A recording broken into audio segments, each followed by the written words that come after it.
If you're over 40 and your long runs end with completely hollowed out legs, disconnected from your brain, cold sweat, miles from home with nothing left, you're probably making the same fueling mistakes that blew up in my 20 miler. And the one that actually broke me. It's the mistake most runners are still making right now. Today, I'm showing you 4 errors that caused it: the healthy breakfast that sabotaged my run, the carb target that left me running on empty, the gel switch that stopped my stomach turning inside and out, and the electrolyte blind spot I didn't see coming. These 4 fixes changed everything, and they'll change yours too.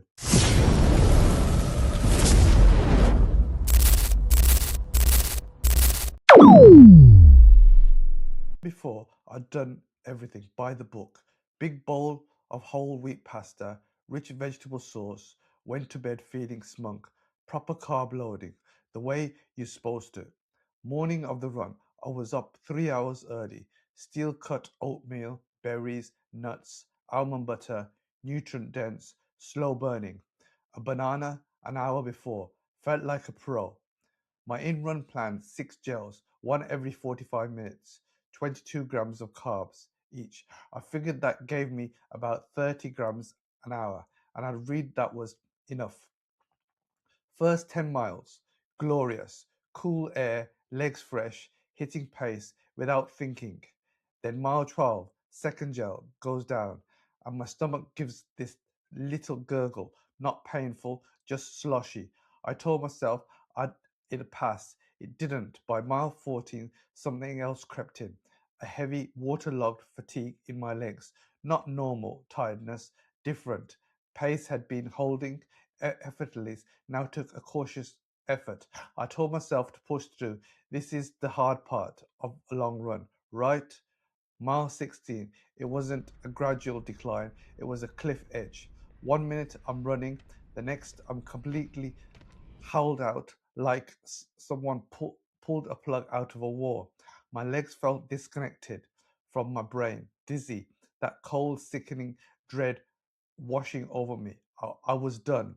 The last 4 miles were darkest I've ever had as a runner. Every step and negotiation just kept to the next lamppost. Just that corner. Thought about taking another gel, but the thought of that sweet thick goo made my stomach turn.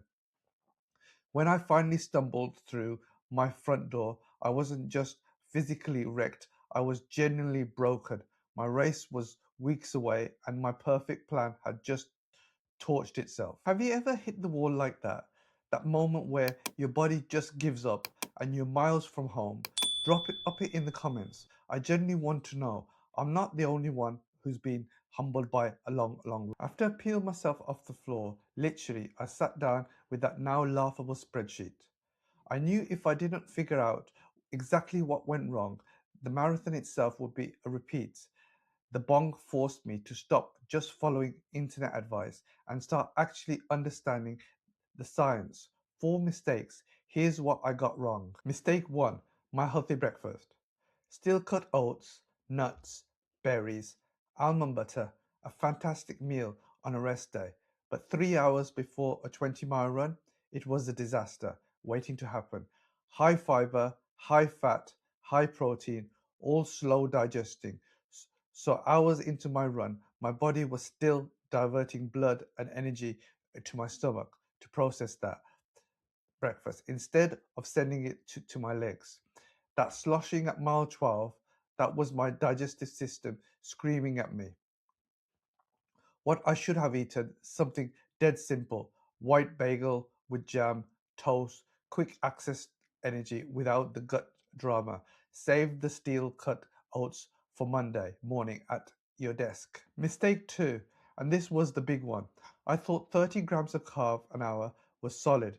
It's not. Current guidelines say 30 to 60, but for efforts over 3 hours, a lot of performance focused runners target 60 to 90 grams an hour, sometimes more.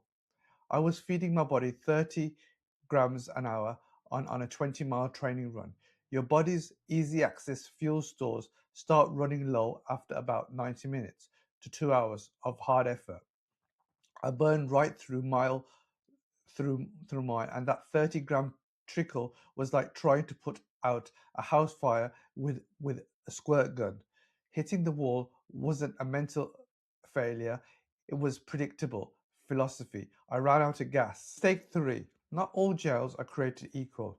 The brand I used was mostly a single type of carbohydrate, one transport system. Research shows that using a blend of glucose plus fructose can increase how much fuel your gut actually absorbs per hour. Two different transport systems working at the same time. My single source gel, fine on a 10K, but on a long, hard effort, especially with that fiber bomb still sitting in my stomach, my gut couldn't process it fast enough. You have to train your gut like you train your legs. Practice with exact race day fuel. See what can actually handle before it matters. Mistake 4. I completely forgot about electrolytes. In my laser focus on carbs, I didn't think about sodium. Once, when you run for 4 hours, you sweat out more than water. Sodium is critical for fluid balance and muscle function. You get low on sodium, your heart rate climbs, the effort feels harder, and your stomach, already struggling, gets worse. General targets 300 to 700 milligrams of sodium per hour. Some heavy sweaters need up to 900 or more. I had zero, just water and gels. No wonder my stomach gave up and my legs felt waterlogged. Simple fix: electrolyte tablets in my water bottle or salt capsules on race day, and test it in training first, like everything else. So here's where I've landed. New pre-run breakfast: white bagel with jam. Simple, new carb target: 60 to 90 grams per hour using a dual source gel. And electrolytes: 500 milligrams of sodium per hour. I've tested in shorter run already. No sloshing, no wall, early days, but it's night and day.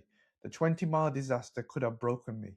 Instead, it probably taught me the most valuable lesson of this entire training block. Sometimes you need to get it completely wrong to finally get it right. What's the one nutrition mistake you made that's wrecked a run?